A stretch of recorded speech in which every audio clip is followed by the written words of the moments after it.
할렐루야. 이제 가을이 와가지고 오늘부터 날씨가 기온이 툭 떨어졌어요. 여러분, 가을이 와도 감사. 여름이 와도 감사. 우리는 상황과 환경에 따라 사는 것들이 아니라 상황과 환경을 주관하시는 우리 하나님을 바라보며 사는 자인 줄 믿습니다. 아멘. 자, 오늘은 여러분과 같이 나눌 말씀의 제목은요, 여호와께서는 우리 모두의 죄악을 그에게 담당시키셨도다 라는 말씀의 제목으로 같이 메시지를 나눌 거예요. 뭐라고요? 여호와께서는 우리 모두의 죄악을 그에게 담당시키셨도다 라는 제목입니다. 자, 쌤이 이 말씀의 제목을요, 그냥 쌤이 만들어낸 게 아니에요. 어디서 많이 들어본 것 같은데 어디에 이 말씀이 있을까? 이야, 우리 지환이가 맞췄어요. 이사야 딩동댕. 이사야 53장. 우리 1절부터 12절을 오늘 본문 말씀으로 두고 같이 쭉 살펴보도록 할 거예요. 이사야 53장. 이사야는 구약이에요, 신약이에요?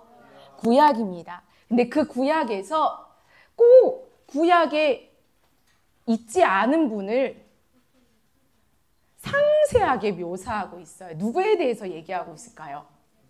예수님. 예수님이 물론 영으로 계셨지만 육으로 계시지 않은 예수님을 육이 있는 것처럼 너무 생생하게 표현을 하시고 그 성경대로 기록된 대로 예수님은 신약에 뭐 하셨어요?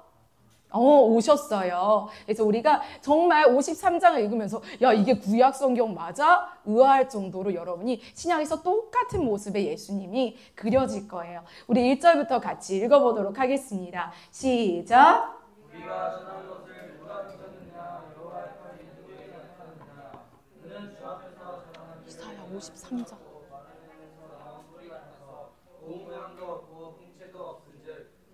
이사야 53장.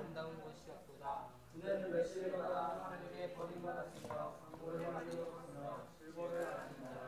마치 사람들이 그에게서 얼굴을 가리는 것 같이 멸시를 당하였고 우리도 그를 귀히 여기지 아니하였도다. 그는 실로 우리의 질고를 지고 우리의 슬픔을 당하였거늘 우리는 생각하기를 그는 징벌을 받아 하늘에 맞으며 고난을 당한다 하였도다. 그가 찔림은 우리의 허물 때문이요 그가 상함은 우리의 죄악 때문이라. 그가 징계를 받음으로 우리는 평화를 누리고 그가 채찍에 맞음으로 우리는 나음을 받았도다. 우리는 다 양 같아서 그를 행하여 각기 제 길로 갔거늘 여호와께서는 우리 모두의 죄악을 그에게 담당시키셨도다. 그가 곤욕을 당하여 괴로울 때도 그의 입을 열지 아니하였으며 마치 도슬장으로 끌려가는 어린 양과 잠잠한 양같이 그의 입을 열지 아니하였노라.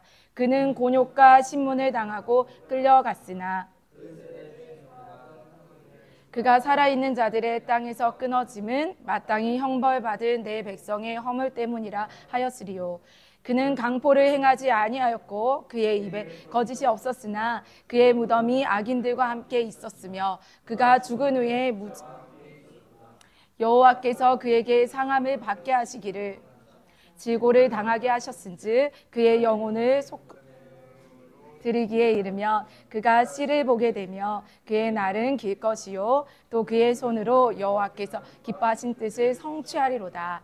그가 자기 영혼에 수고한 것을 보고 만족하게 여길 것이라. 나의 의로운 종이 자기 지식으로 또 그들의 죄악을 치니 그러므로 내가 그에게 존귀한 자와 함께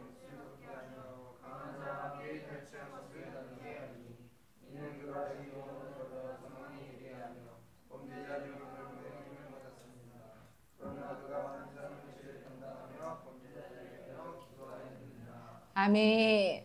자, 여러분 저번 시간에 지난주에 우리 설교 메시지를 기억하시나요?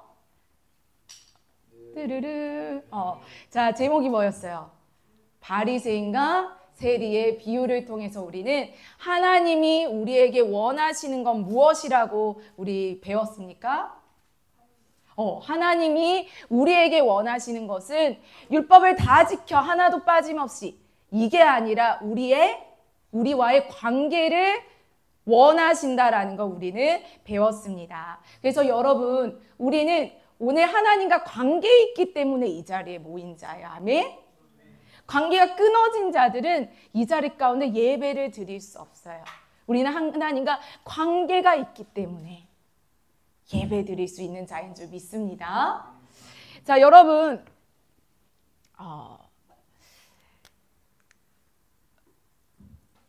복음에는 하나님의 의가 나타난다고 했잖아요. 아멘? 그 사실을 믿어요? 그리고 하나님의 나라는 말에 있지 않고 뭐에 있대요? 말에 있지 않고 마음에 있어? 성경에 그런 거 없어. 말에 있지 않고 뭐에 있대요? 능력이 있대요. 하나님의 말씀은 능력이 있어서 홍가 및 관절과 골수를 찔러 쪼개기까지 한대요. 그럼 우리는 이거를 통해서 뭐를 알 수 있어요? 복음은 뭐가 있다? 능력이 있다는 거예요. 근데 왜 우리는 능력이 없는 삶을 날마다 경험하고 있을까요? 자, 여러분, 본질은 능력을 가지고 와요. 본질이 뭘까? 에센셜이라고 하겠죠. 능력을 가지고 와요. 그럼 능력이 없다는 것은 다른 말로 뭐라 할까? 그게 비본질일 수 있다라는 거예요. 그럼 우리가 그리스도를 믿는 우리가 말하는 복음이라는 것은 무엇일까? 복음이 뭐를 얘기하고 있어요? 누구는 이렇게 말해요. 성경이 복음 아니에요. 맞아요. 성경이 말하고자 하는 게 복음이에요. 근데 성경이 뭘 말하고 있냐는 거죠. 성경은 하나님은 당신을 사랑하십니다. 하나님은 당신에게 당신을 향한 어떤 선한 계획이 있습니다가 복음이 아니에요. 복음이 뭘까요? 하나님은 당신을 위로하십니다. 이게 복음이 아니라고요. 왜 이거는 야 친구가 너를 위로하는데 뭐 이거랑 다를 그 정도의 차원이 아니라는 거예요. 복음은 그럼 뭘까요? Your father have a good plan in you. 너희 아버지들도 너희 부모님들도 너희들을 향한 선하신 계획이 있잖아. 이 정도가 복음이 아니라는 거예요. 이게 거짓이란 게 아니라 성경이 말하고자 하는 복음과 본질은 이게 아니야. 내가 죄를 막 흥청망청 짓는데 그래도 하나님이 너를 사랑하신대. 그러니까 위로받아 공감받아. 이게 복음이 아니라고요. 그럼 복음이 뭘까요, 여러분? 내가 지금 붙들고 있는 복음이 뭐냐고요. 왜냐하면 복음 안에는 뭐가 있으니까? 능력이 있으니까. 여러분 무엇을 붙잡고 계세요? 여러분 복음과 성경이 얘기하고 있는 건 복음이에요. 복음을 영어로 하면 good news예요. 근데 뭐가 good news냐는 거예요. 복음은요, 여러분, 우리 정확하게 정립해야 할 복음은 예수가 누구신가? 뭐라고요? 예수가 누구신가? 그리고 예수님이 하신 일, 예수님이 무엇을 하셨는가예요. 복음에는요, 여러분이 없어요. 복음은 온통 누구에게 초점이 맞춰져 있어요? 예수님에게 초점 맞춰져 있어요. 자, 예수님이 누구신가? 영민아, 영어로 하면 뭐야? Who is he? Right? 그러면 예수님이 하신 일, what did he do? What he will do? 이게 복음이에요. 다시. 자, 기억합시다. 복음이 뭐라고요? 예수님이 누구신가? 그리고 두 번째, 예수님이 무엇을 하셨는가가 복음이라는 것을 기억해야 돼요. 이 복음이 우리에게 뭐를 가져다 준대요? 능력을 가져다 준대요. 어디 있어? 막 그 지우개는. 그것이 능력을 가져다 준대요. 여러분, 하나님의 말씀은 우리가 말씀을 전할 때 이런 거야. 감사해요. 적극적으로 갖다 주세요. 카메라에 나오도 괜찮아요. 자, 여기 뭐라고 하면 여기에 하나님이라고 해보자. 그럼 이게 뭐냐면 누가 배경음악을 틀어놨네?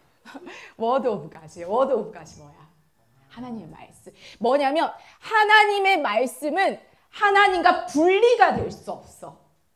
그렇기 때문에 하나님의 말씀을 전한다는 건 뭐야? 하나님을 전한다는 거야. 이해했어요? 그러니까 하나님의 말씀을 분리될 수 없기 때문에 하나님의 말씀을 전한다는 거 곧 예수 그리스도를 전한다는 거야. 근데 우리는 이렇게 하지 않고 어떻게 되냐면 우리는 하나님의 말씀을 하나님에 관해서 전한다고 해도요, 우리는 우리의 말과 우리가 뭐가 될 수 있어요? 분리가 될 수 있어요. 너희들 말한 대로 살아요? 그렇지 않아요. 우리는 우리의 말과 삶이 분리가 될 수 있어요. 근데 우리 예수 그리스도는요, 하나님의 말씀 자체가 그분이기 때문에 분리가 될 수 있다 없다? 없다는 거예요. 근데 우리가 지금 문제가 되는 건 뭐냐면 우리가 분리가 돼서, 그러니까 하나님의 말씀과 분리가 돼서 이게 우리가 전하는 복음이라고 해보자. 이렇게 전하니까 능력이 없는 거야. 좀 이해가 가요? 하나님에 관해서 우리는 전하는 게 아니라 누구를 전해야 돼? 예수 그리스도를 전할 때 그분 안에서 능력이 나오는 거야. 아멘? 그래서 하나님은 당신을 사랑하십니다. 그분에 관한 거지. 하나님은 당신을 향한 계획이 있습니다. 그분에 관한 거야. 근데 이 자체는 말씀과 분리가 되기 때문에 능력이 없어. 우리는 누구를 전해야 돼요? 예수 그리스도를 전하는 삶이 돼야 돼요. 아멘? 그 안에 능력이 있기 때문이라는 것을 우리는 기억해야 됩니다. 사도 바울도 분명히 얘기하고 있어요. 오늘 또 새생명 전도 축제의 날이잖아요. 여러분 오늘 본문 말씀 껴놓고 고린도전서 2장 4절에서 5절 말씀 봐보세요. 고린도전서 2장 4절에서 5절.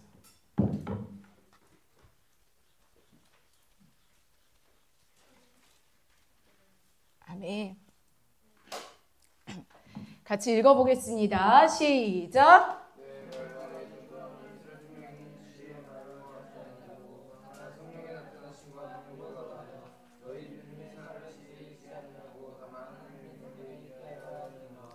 아멘. 사도 바울도 분명하게 말해요. 내가 전도함이 설득을 하는 게 아니라, 응? 내가 배운 게 많아서 나의 지혜로 하는 게 아니다. 다만 뭘로 한다? 성령의 나타나심으로 해서 다만 하나님의 능력에 있다라는 걸 나는 알려주는 역할을 한다라고 얘기를 하고 있습니다. 여러분, 복음은 아무리 설득력 있게 이해되기 쉽게 얘기한다고 해서 깨달아지는 게 아닙니다. 마치 복음은요, 여러분, 모세 지팡이 기억나요? 모세 지팡이를 하나님이 모세한테 던지라고 해. 던지니까 뭐가 돼? 뱀이 돼. 그리고 그 뱀의 꼬리를 다시 잡으래. 잡으라니까 뭐가 돼? 지팡이. 이런 거야.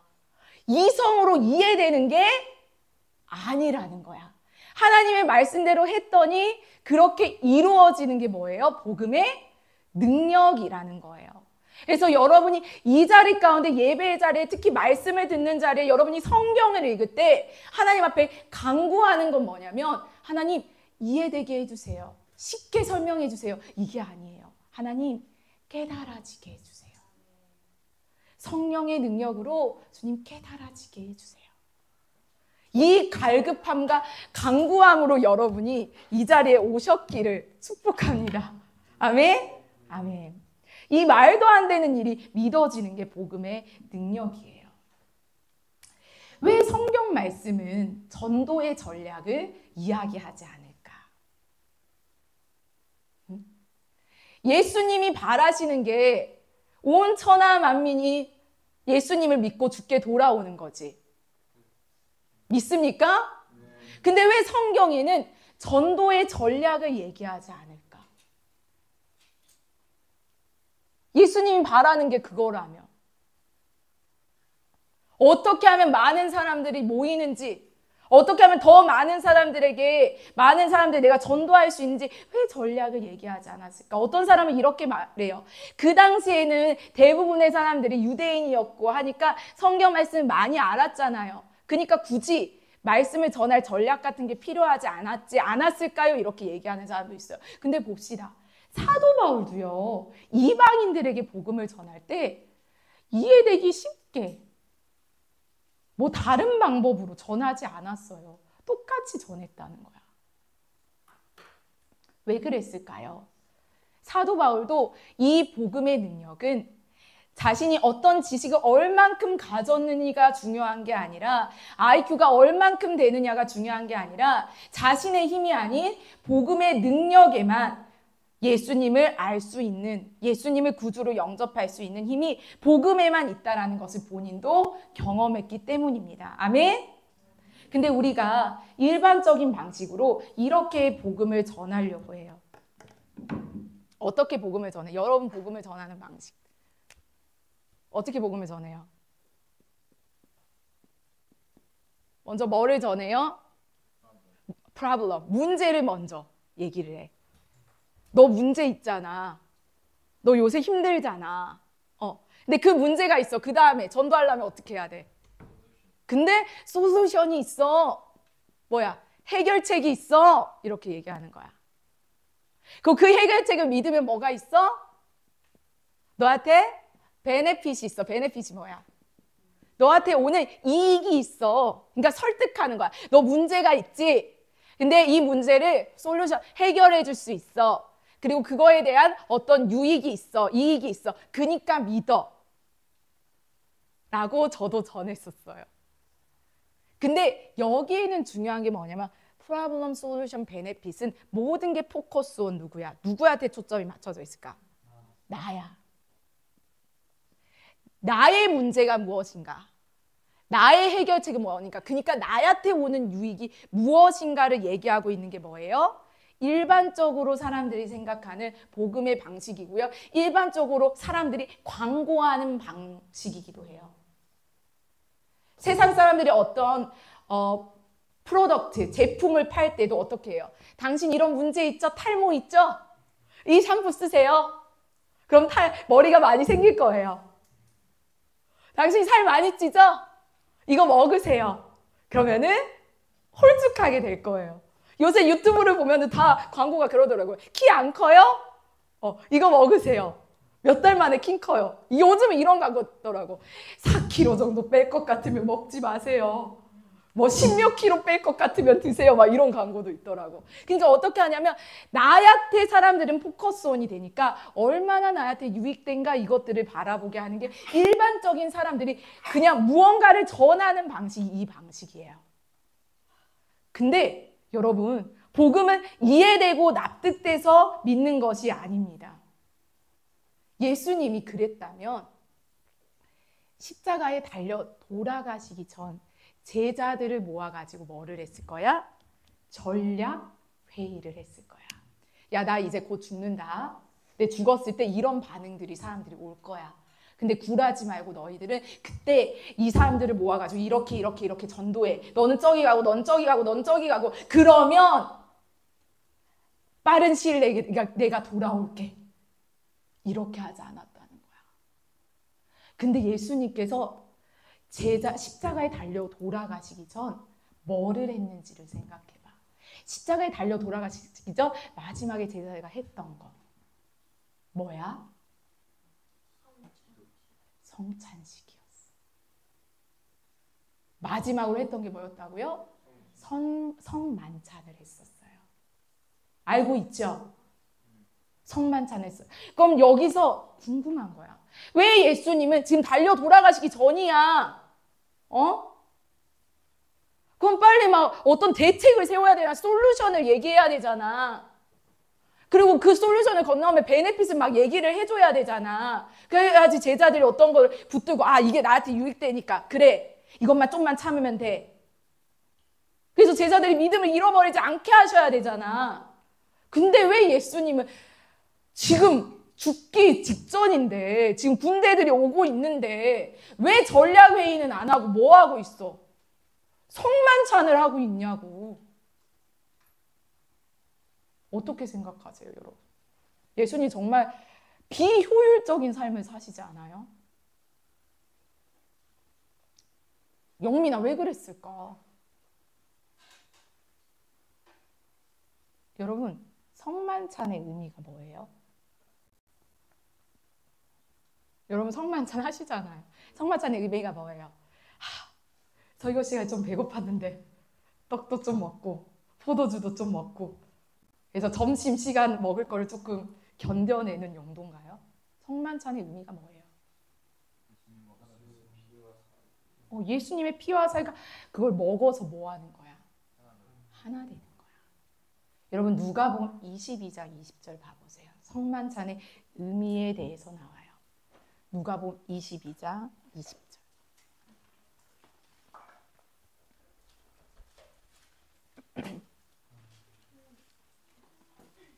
누가복음 22장 20절. 아멘. 자, 읽겠습니다. 시작.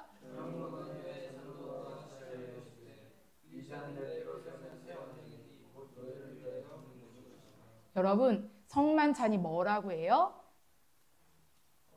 새 언약이라고 해요. 성만찬이요, 새 언약이라고 해요. 쌤은 이거를 오늘 다시 한번 본문을 읽고 사실 너무 놀랐어요. 여러분, 언약 저번 주 말씀 기억나세요? 쌤이 율법을, 하나님이 우리에게 율법을 주신 이유가 두 가지라 했어요. 첫 번째가 뭐예요? 죄를 드러내기 위해서. 두 번째, 하나님과의 관계가 완전 최악으로 치닫지 않게 하기 위해, 보호하기 위해서라고 했어요. 그게 우리가 뭐야? 하나님이 그 언약을 지키기 위함이었지. 아내가 어떻게든 남편이 외도했는데도 불구하고 남편과 끊어지지 않고 그 관계를 이어가기 위한 것을 예시로 들었어요. 무슨 말이냐면 예수님은 가룟 유다가 본인을 팔 거를 알아 몰라. 베드로가 자신을 3번 부인할 거 알아 몰라. 알아. 그래서 예수님이 하셨던 건 뭐야? 새 언약 무슨 의미야? 무슨 의미야? 결혼 증서를 쓰는 거야. 뭐라고? 내가 이 관계를 뭐 하겠다? 책임지겠다. 자, 자기의 배우자가 자기를 떠나기 전에 자기가 미리 써놓은 거야. 자기의 배우자가 외도할 걸 알고 뭐 한 거야? 미리 쓰는 거야. 내가 이 관계를 뭐 할 거야? 포기하지 않을 거야. 와우. 여러분, 내일 남편이 외도한대요. 그럼 여러분 어떻게 해야 돼요? 야, 내가 먼저 이 관계 끊어야지. 그지? 근데 우리 예수님의 방식은 뭐였어요? 제자들이 자신을 부인할 걸 아시고 그 전에 했던 건 뭐예요? 전략회의가 아니었어요. 너희들 어떻게 해라가 아니었어요. 뭐였어요? 내가 이 일을 책임지겠다. 내가 이 일을 하겠다고 새 언약을 맺으신 거예요. 근데 왜 맺으셨을까? 요한복음에 이렇게 말합니다. 내 살을 먹고 내 피를 마시는 자는 내 안에 거하고 나도 그 안에 거하나니 살아계신 아버지께서 나를 보내심에 내가 아버지로 말미암아 사는 것 같이 나를 먹는 그 사람도 나로 말미암아 살리라. 예수님이 이 언약을 맺으신 이유는 뭐예요? 내가 그들 안에 거하시려고 했다는 거예요. 마지막까지 예수님께서 원하셨던 건 뭐예요? 제자들과 그분의 뭐였어요? 관계였어요. 그 사실을 알았기 때문에 초대교인들은요, 얼마나 효율적인가에 초점을 맞추지 않았어요. 오히려 뭐에 초점을 맞춰서 얼마나 faithful이 뭐야? 신실한가. 근데 교회 안에도요, 얼마나 효율적인가, effective를 따져요. 효율적인가.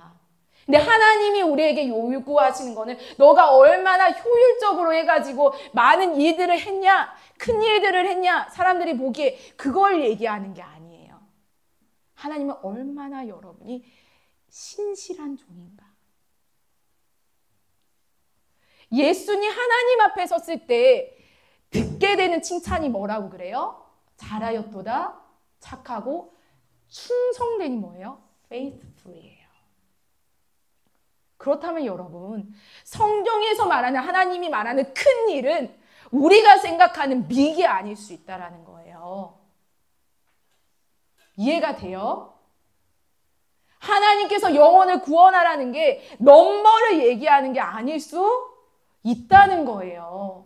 그래서 우리는 성경을 읽을 때마다 성경이 우리 안에 있는 세계관을 계속해서 브레인워시가 한국말로는 세뇌여서 좀 우리는 세뇌를 막 좀 안 좋게 생각하잖아. 근데 씻기셔야 돼요. 성경으로 여러분이 내가 씻겨지셔야 돼요. 아멘? 우리가 그걸 씻기지 않고 읽으면 뭐냐면 당장부터 선교 전략 세워야지, 전도 전략 세워야지. 응? 하나님은 효율을 원하시지. 하나님이 나한테 주신 달란트가 5개인데 막 무리해서 나는 10개를 해야지. 그게 중요하지. 여러분 다시 기억해야 돼요. 하나님이 우리에게 원하시는 것은 뭐라고요? 당신과의 올바른 관계라는 것들을 우리는 기억해야 됩니다. 아멘? 우리 하품하고 있는 기찬이랑 다솔이도 하나님께서 여러분에게 원하시는 관계는 뭐라고요? 올바른 관계라고요. 아멘? 우리는 그거를 기억해야 됩니다. 그래서 복음의 선포는요, 설득도 아니고 설명도 아니고 빨리 결정해 이것도 아니에요. 너 빨리 결정해 이것도 아니에요. 복음은요, 여러분 선포입니다. 아멘? 잘못된 복음은요, 우리한테 집중에 되어 있어요. 근데요, 진짜 복음은요, 온통 누구를 가리킬까요? 크라이스트를 가리켜요.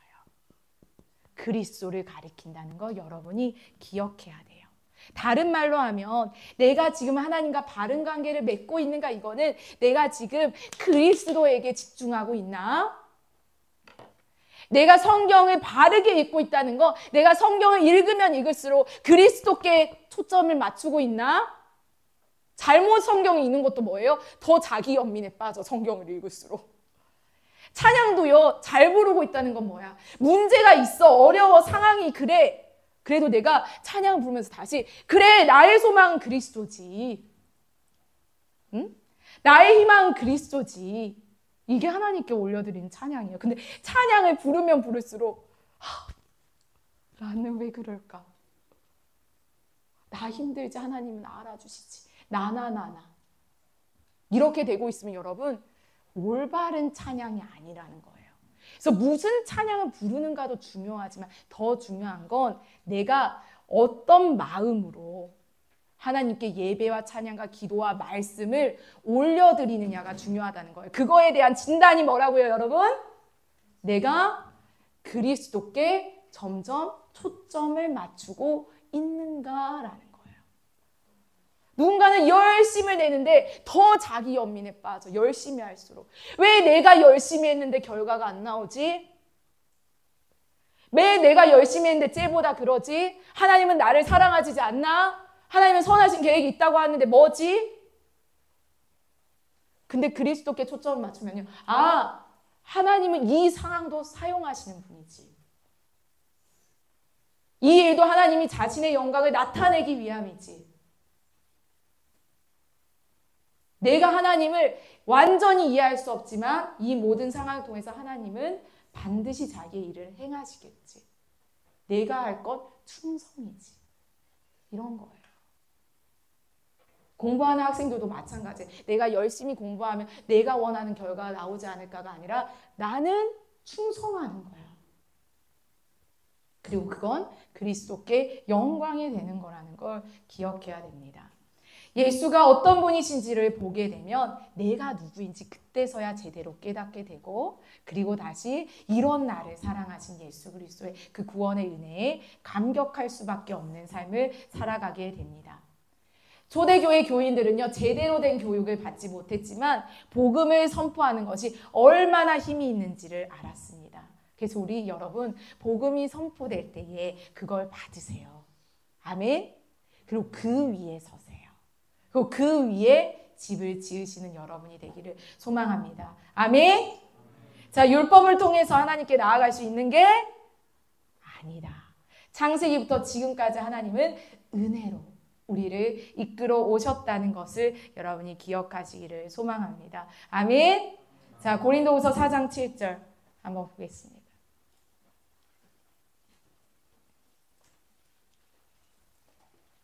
고린도후서 4장 7절.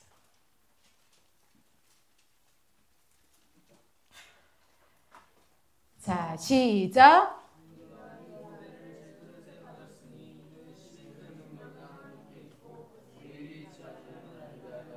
아멘. 하나님은 그 질그릇을 바꾸지 않을 거예요. 왜냐하면 능력이 하나님께 있음을 알게 하려고 해요. 그래서 사도 바울이 본인이 기도했던 것을 기도하는데 하나님이 이렇게 말씀하셨다고 하죠. 하나님 이걸 고쳐주세요. 이걸 바꿔주세요. 그러니까 주님이 주신 마음이 뭐였어요? 내 은혜가 내게 족하도다. 나의 능력은 약한 데서 온전하여짐이라. 그렇게 얘기하니까 사도 바울이 어떻게 해요? 기뻐함으로 나의 여러 약한 것에 대해서 증거하기 시작했다라고 얘기합니다. 자, 로마서 1장 17절도 펴볼게요. 로마서 1장 17절. 로마서 1장 17절.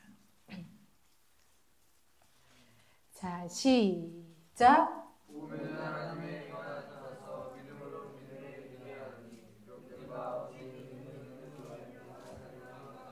아멘. 여러분 이게 무슨 말씀일까요? 복음에는 하나님의 의가 나타나서 믿음으로 믿음에 이르게 하나니. 무슨 말씀일까? 성빈아.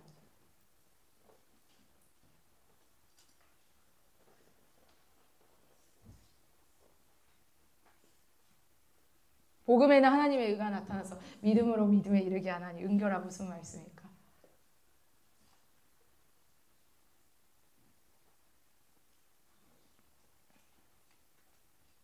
하나의 무슨 말씀일까?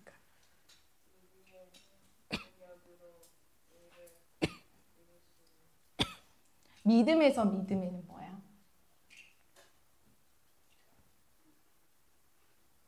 믿음에서 믿음으로 무슨 말이야?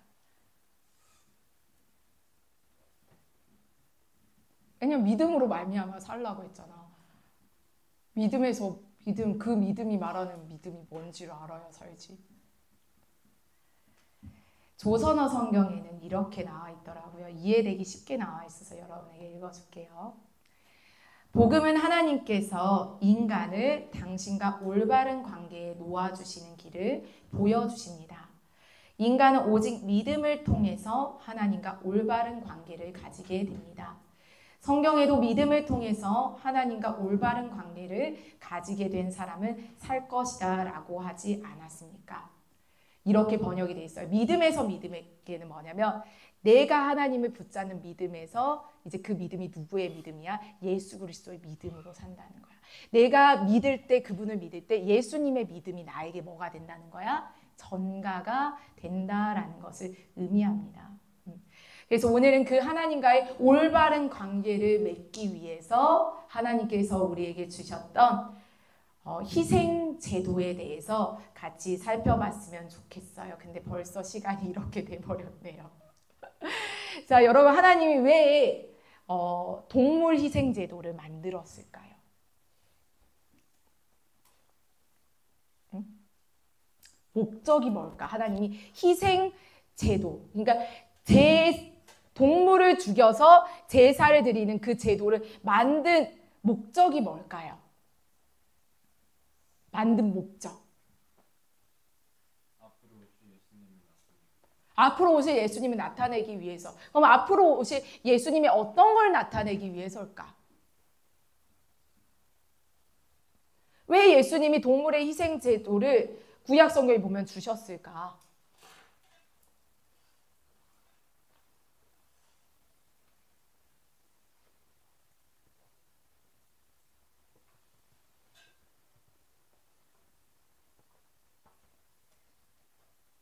이제 알았어요. 우리 애들이 생각하기를 좋아하지 않는다는 거.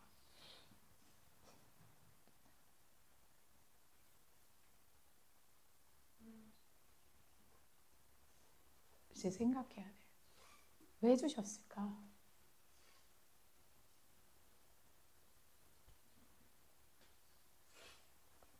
왜 희생제도를 주셨어?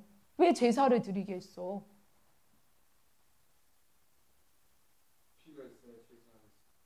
피가 있으니까. 그러니까 뭐 하려고? 우리가 일반적으로 죄사함 받으려고 희생제물 하잖아. 얘들아, 근데 이거 예수님 믿는 사람 이거 회개해야 돼. 응? 나의 무지함을 회개해야 돼. 너희들은 무엇을 믿었어? 예수님의 무엇을 믿었어? 응? 예수님 안 믿는 사람 말고 믿는 사람을 회개해야 돼. 무엇을 믿었어? 감정을 믿었어? 야, 너희들 성경 수업하고 날마다 성경 읽는다고 하고 하나님 안다며.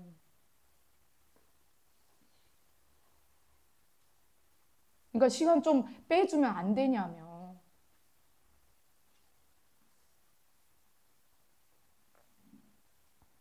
우리는 일반적으로 희생제물을 뭘로 알아? 희생제도를. 죄사함으로 알잖아요. 근데 죄사함이 맞아요. 근데 하나님께서 이 희생제도를 주신 거는 단지 죄사함이 아니라는 거예요. 얘들아, 틀려도 되니까 말해야 돼. 생각하라고 쌤이 질문하는 거야. 틀리면 인지를 하는 거야. 쪽팔리더라도 아, 내가 이만큼 성경 몰랐구나 인지한 사람은 그 다음부터 성경을 하나님을 알기를 갈급하면서 읽어요. 모르는 건 쪽팔린 거야. 쪽팔려. 근데 모르는 걸 계속 모르려고 하는 게 더 쪽팔린 거야. 아는 척 하는 게. 모르는 걸 인정하고 알아가려고 하셔야 돼요. 알겠습니까? 네. 여러분, 희생제물은 단지 죄사함이 아니에요. 왜 하나님이 그러면은 이건 거야. 옛날 버전의 면죄부야. 그지? 옛날 버전의 면죄부야. 면죄부가 뭐였어? 면벌부가. 돈 주고 사가지고 거기에 적으면 죄 없다 이렇게 했잖아. 벌은 면한다 했잖아. 그러니까 내가 돈이 있어서 양을 사가지고 그렇게 안수하고 해서 죄가 사한다 그러면 옛날 버전에 뭐겠어? 면죄부겠지. 돈이 있는 사람은 죄를 씻음 받고 돈이 없는 사람은 죄 씻음 못 받고. 근데 단지 동물의 희생제도가 그게 아니었다는 거예요. 여러분, 계속 쌤이 저번 주부터 이어서 얘기하고 있는 게 있어요. 하나님이 우리에게 원하시는 게 뭐라고요? 자신과의 올바른 관계라고요. 그 하나님이 희생제도를 주신 이유도 뭘까요? 하나님과의 올바른 관계라는 거예요. 죄사함을 통해서 궁극적으로 뭐 하려고? 벌 안 받게 하려고가 아니에요. 뭐라고요? 여러분과 올바른 관계를 맺기 위함이다라는 것을 기억해야 됩니다. 여러분, 희생제물은요, 마음의 문제를 해결해 주지 못합니다. 희생제물은 뭐를 해줄 수 있어? 내가 지었던 죄에 대한 그런 행위의 죄에 대한 그것을 용서할 수는 있어. 근데 마음의 죄를 용서함 받을 수는 없다는 거야. 오죽했으면 하나님께서 이스라엘 백성들이 제사를 드리는데 마음의 죄까지 씻음을 받았다면 계속 제사를 드리라고 했겠지. 근데 이 자들이 마음은 하나님 앞에서 온데간데 없고 계속해서 죄 지은 것에 있어서 제사만 드리니까, 그래서 벌 안 받기 위해서만 하나님 앞에 나아가니까 어떻게 해요? 제사 그만 드려. 그 냄새 맡기도 싫어. 응? 사울한테도 뭐라 그래, 사무엘이. 하나님께서는 당신의 제사보다 뭐를 기뻐하십니다? 순종이 기뻐하십니다. 순종은 뭘까요? 마음에서 나오는 거예요. 그래서 우리는 희생제물을 볼 때에 깊이 희생제물에 대한 내용들을 기억해야 돼요. 자, 제사를 드릴 때 기본적으로 우리가 뭐를 해야 될까요? 제사를 드릴 때 제물을 준비합니다. 뭘로요? 흠없는 제물로. 우리는 이건 알아요. 그리고 안수를 해요. 안수. 그 안수의 의미가 뭐라 그랬어요? 내 죄를 전가한다. 근데 그 안수만 하는 자들은 뭘까요? 그냥 별 분 거야. 근데 그 안수를 할 때 우리는 동시에 뭐를 해야 돼요? 이 양이 누굽니다? 납니다.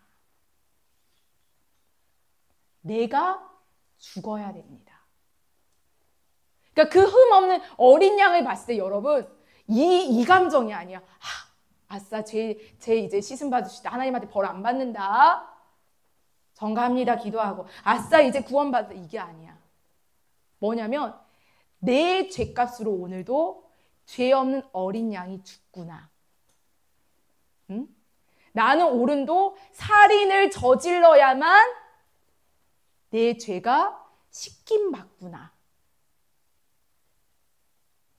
여러분의 죄의 전가는요 공짜죠. 맞아요? 여러분 입장에선 공짜예요. 여러분 여기 다니는 게 공짜예요. 여러분한테는 공짜예요. 부모님이 돈을 주시니까 다니는 거잖아요. 그죠? 자, 예수님이 여러분을 위해 죄를 사하셨어요. 공짜예요? 여러분은 한 거 없으니까 공짜죠. 근데 여러분 예수님 입장에 하나님 입장에서 공짜가 아니라는 거예요. 어제 얘기했잖아요. 막 매점 공짜인 줄 알고 사시면 안 돼요. 여러분 부모님이 다 돈을 내고 있어요. 이걸 얘기하자. 근데 당사자는 쓸 때는 뭐야? 내가 돈 안 내니까 아싸 하면서 쓰는 것처럼 우리가 그렇게 희생제도를 기억하시면 안 돼요. 아 공짜지. 이렇게 해서 구원받으면 하나님과 관계가 되지가 아니라 내가 죽어야 되지. 여러분 살인한다라고 생각해야 돼요. 누가 기쁜 마음으로 오겠어요? 그러면서 뭐 하셔야 돼요?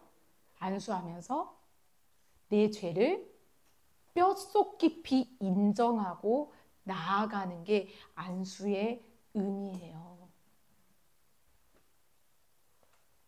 여러분 오늘 이 자리에 오는 거 예수께 안수하고 오신 거예요. 우리는 세례를 받음으로 예수님의 옷을 입었지만 예수님이 세례를 받으셨지. 왜 세례를 받았을까? 예수님은 죄를 뒤집어 쓰려고 세례를 받으신 거예요. 우리는 죄에서 해방되려고 세례를 받지. 예수님은 그 죄를 다 뒤집어 쓰려고 본인이 뭐였다고요? 세례를 받으신 거라고요.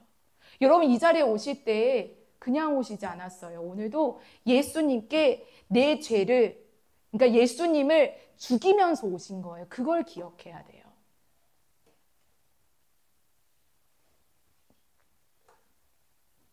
그리고 나서 도살이 어디서 이루어질까요? 도살, 죽이는 게. 제단에서 이루어지지 않습니다. 회막문 앞에서 이루어져요. 제단 근처에서 이루어진다는 거죠. 그리고 누가 죽여요? 그거를 제사장이 죽이지 않아요. 누가요? 그 전가, 그 자가 죽이는 거예요. 여러분 죽일 때 어때요? 말을 징하게 안 듣지? 살려고. 근데 우리 어린 양은요 가만히 있어요. 나 죽여라 하고 가만히 있어요. 예수님을 오버랩 해보세요. 여러분이 여기 왔어요. 그 양이 살겠다고 도망치고 있는 게 아니에요. 막 도망 다니지 않아요. 나 죽여라 하고 있어요. 나한테 오늘도 손대라. 나 죽여라. 그래야지만 하나님께 갈 수 있잖아. 그리고 그 양을 죽인 것을 바탕으로 그 양이 그 피를 다 받아가지고 어떻게 하냐면 그 피를 가지고 어디로 가요? 제단으로 가요. 해서 어떻게 해요? 제단 앞에 뿌려요. 제사장이 그때는 받아요. 제사장이 받아가지고 그 피를 뿌립니다. 그리고 제사장이 거기 이제 위에 이제 고기들, 고기 제물의 각 부분을 올려놓고 태웁니다. 여러분 이게 예배 방식이에요.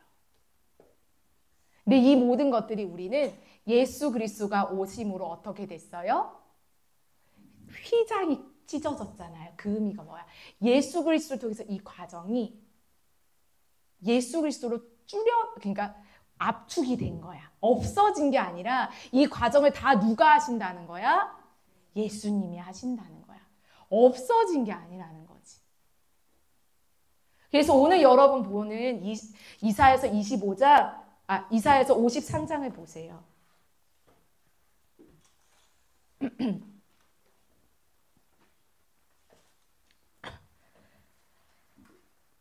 2절, 3절 읽어봅시다. 시작. 이사야서 53장.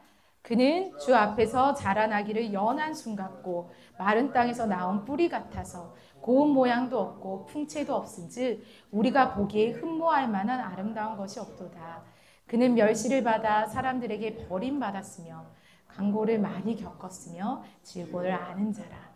마치 사람들이 그에게서 얼굴을 가리는 것 같이 멸시를 당하였고 우리도 그를 기이 여기지 아니하였도다.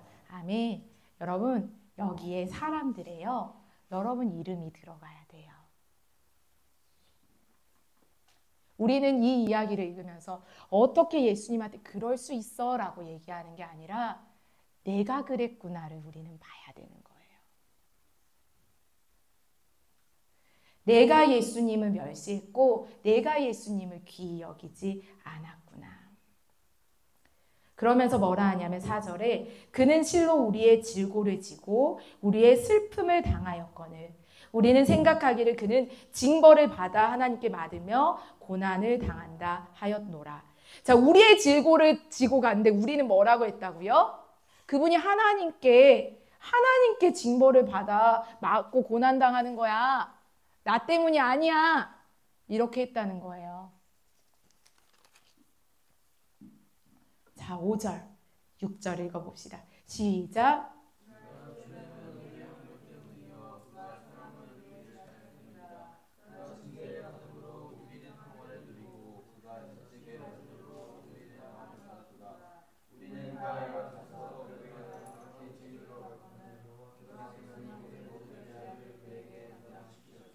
아멘. 우리가 다 양 같아서 그릇 잘못 행했을 때 여호와께서는 우리의 죄악을 그분에게 담당시키셨다는 거예요. 여러분이 죄인임을 깨달았을 때 담당하신 게 아니라 여러분이 그릇 행하고 있을 때 담당하시기로 결정하셨다는 거예요. 그러면서 7절부터 이제 어떻게 이분이 어린 양 되신 분이 찢김을 당했는지를 나옵니다. 7절 읽어봅시다. 시작.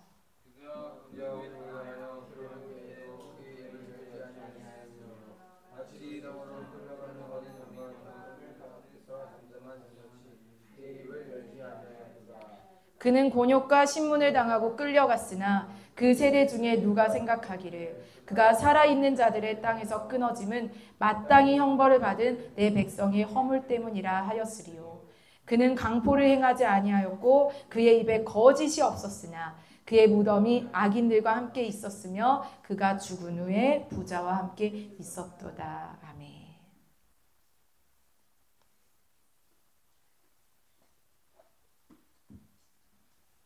근데 왜 이 일을 행하셨냐고 해요? 10절에 그의 영혼을 속건제물로 드리면 그가 후손을 보게 되며 그의 날을 기꺼시오 또 그의 손으로 여호와께서 기뻐하시는 뜻을 성취하리로다. 결국 무슨 말을 하는 거예요? 하나님과의 관계를 회복하기 위해서 기꺼이 그 짐을 지셨다라고 얘기하고 있습니다. 그리스도는요, 범죄자들을 위해서 자신의 피를 주셨습니다. 후이스 범죄자? 나라는 거예요. 예수님은 성만찬에서 제자들이 옳은 길을 가고 있어서 자기의 몸을 주신 게 아니었어요. 배반하기 바로 직전에도 심지어 가론 유다까지도 뭐 하세요? 성만찬에 동참을 시키셔요.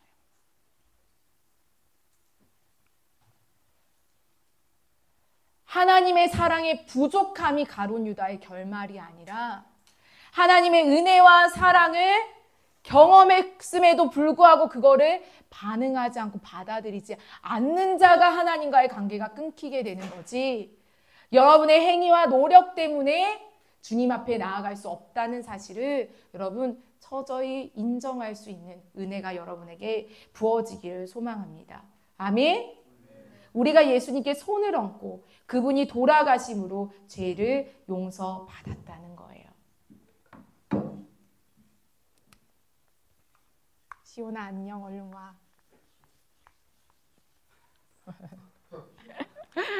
아멘. 자, 모세의 언약일 때는 제사를 드렸어요. 제사를 드리면 어떻게 돼요? 회개를 하죠. 제사 회개를 의미하니까. 그래서 어떻게 돼요? 용서를 받아요.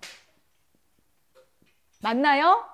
근데 새 언약은 어떻게 되는지 알아요?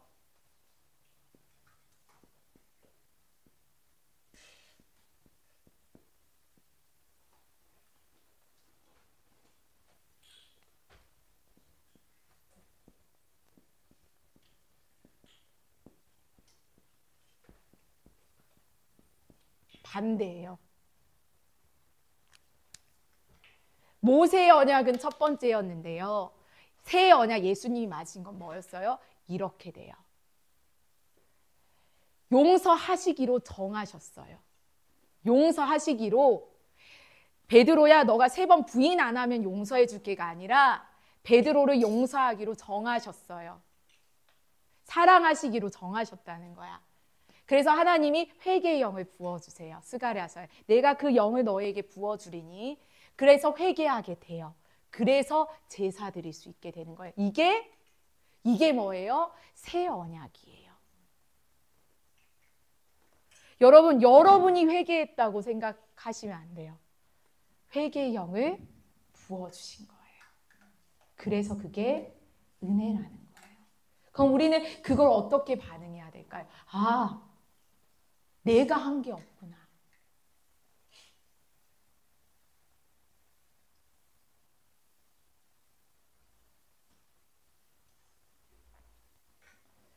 구원은 내가 울 정도로 회개하고 안 하고의 문제가 아닙니다. 여러분이 만들어내는 것이 회개가 아닙니다. 회개는 선물이에요.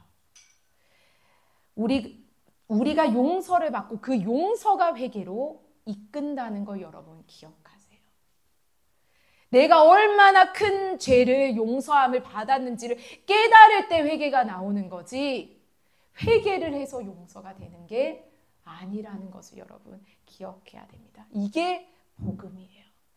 이게 굿뉴스예요. 그래서 너희가 아직 죄인 되었을 때에 그리스도께서 너희를 위하여 너희의 죄를 담당하셨다고 얘기합니다. 여러분 복음 위에 서시기를 바랍니다. 그 복음을 따라 행동하시기를 바랍니다. 회개는 그래서 온 삶이 번역될 수밖에 없어요. 왜? 내가 얼마나 큰 죄인인데 용서함을 받았다는 걸 알 때 우리는 하나님 앞에 회개함으로 나아갈 수밖에 없다라는 것들을 우리가 기억했으면 좋겠어요. 자, 우리 다시 한번 기억하시자 마무리하도록 할게요. 우리 찬양팀 준비해 주세요. 하나님이 우리에게 원하시는 바가 뭐다? 하나님과 올바른 관계다. 그래서 하나님께서 우리에게 희생 제물의 제도를 주셨던 것도 뭐다? 단지 죄사함이 아니라 뭐다? 관계를 회복하시려고다. 근데 이 희생 제물의 그 절차가 내 입장에서는 공짜인 것 같아 보여도 이것을 누가 다 감당하셨다, 치르셨다? 예수님이. 근데 우리의 마음의 문제는 언제 해결이 될 수 있다? 내가 그걸 인정하고 받아들일 때. 단지 벌 안 받기 위해 아내랑 불편한 그런 관계를 회피하기 위해서가 아니라 친밀한 관계로 들어가기 위함임을 우리가 기억했으면 좋겠어요.